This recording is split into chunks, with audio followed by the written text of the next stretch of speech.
ចេញទៅទៀតហើយបងប្អូនគឺថាចូលមិនតន់នឹងបាត់ក្តៅកេះផងឥឡូវយើងរៀបចំដឹកឲ្យភ្ញៀវបាទគឺតាមនៅតាមបណ្ដាខេត្តនេះហើយយើងមាន T70P T25P ហើយនិង T100 គឺចេញគ្រប់3 model តែម្ដងបងប្អូននេះឥឡូវយើងរៀបចំដាក់ឡានរួចហើយនេះ T70P មួយឈុត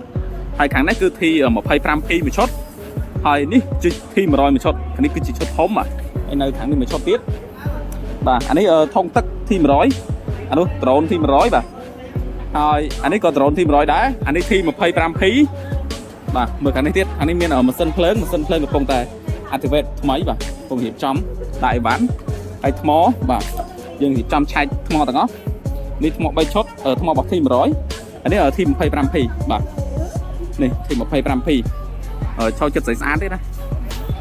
អានេះ T70P បាទតែ drone យើងលើកចេញបាទបងប្អូនសល់តែកេះទេបាទបងប្អូនសូមអរគុណខ្លាំងមែនទែនសម្រាប់ការទុកចិត្តលើក្រុមហ៊ុន PLC ដែលបានជាវ drone គឺយើងចូល stock តែមិនទាន់ផងបងប្អូនគឺចូលយប់មិញទេហើយផឹកមិញយើងបើកសម្ពោធបានតែបន្តិចឥឡូវយើងរៀបចំដឹកដល់ភ្ញៀវតែម្ដងបាទអរគុណច្រើនបងប្អូនជម្រាបលាចាំជួបគ្នាទៀតនៅផ្ទះបងប្អូនបន្តទៀតបាទអរគុណច្រើនបាទ